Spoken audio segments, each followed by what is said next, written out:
All right, I'm the Flat Rate Master, and today we're talking about, well, when you have a skill that you need development on, but you didn't even know it.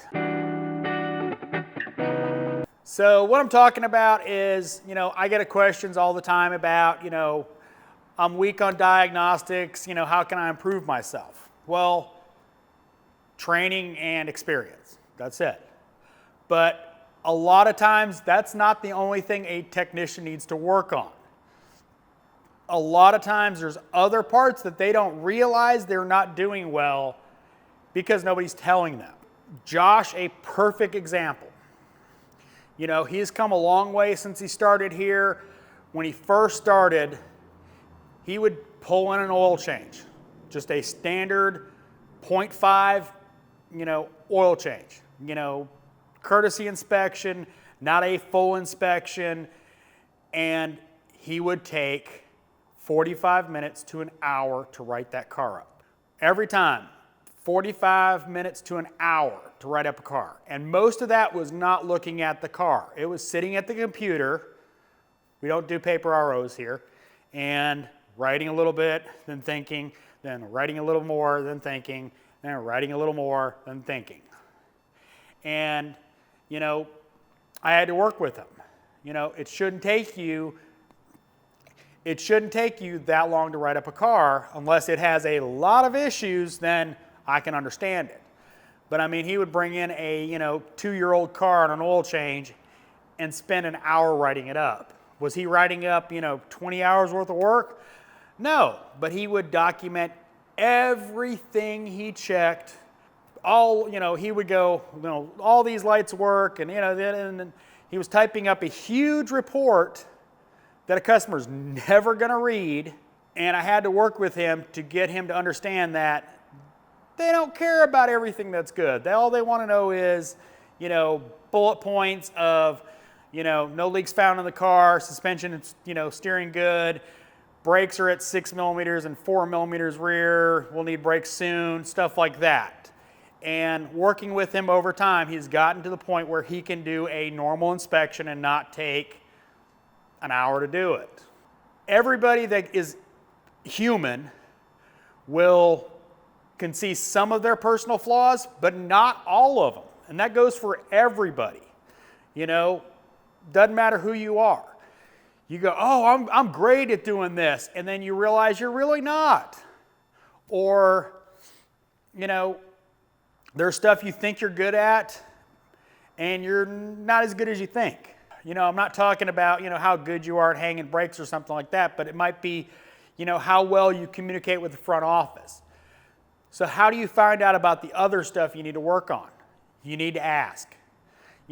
Some shops are, I work really closely with the guys in the back and try to work with them on the issues that I see with them, to try to get them to improve. So I will talk to them about, I really need you to work on, doing this better. Here's what you can do here. Here's what you can do there. Giving them tips and, help. That doesn't happen in every shop. So ask your coworkers what they see you doing that's wrong. Well, ask your, if you've got a shop foreman, ask him what he sees you doing wrong. And like I said, I might be calling it wrong, but what I mean is, are you not working very efficiently? Are you spending too much time on your phone? Are you taking a long time to verify that your parts are wrong? Stuff like that. Simple things. Ask them, is there anything you see that I can improve on? Maybe you didn't realize you had a higher comeback ratio than you thought you did. Maybe you need to work at verifying your repairs a little better. Maybe it's something else. Maybe they realize that, you're not as efficient as you could be because of this. Little things will help you move your way up. It's not rocket science, but it's also stuff that you may not see being the person that it's involved. It's easy to neglect the fact that when you pull in a car to do an inspection, you put it up in the air, drain the oil out, wait for the oil to drain, and put the filter on and the drain plug on, then you check the air pressure, then you lower it down to eye level, then you're checking the brakes, then checking the tires, instead of doing a lot of that stuff while the car's up in the air and you've got time. Little things like that, just little piece of advice that you didn't even realize you were doing can just ramp you up to the next level. So it's important to get that feedback from people higher than you, people who are, work with you. You might do something every day that just pisses people off and you don't realize it. It might be that you need to clean your bays more often. It might be that you spend too much time cleaning your bays. But get that feedback from your coworkers and superiors. That little bit of advice will help you grow as a technician.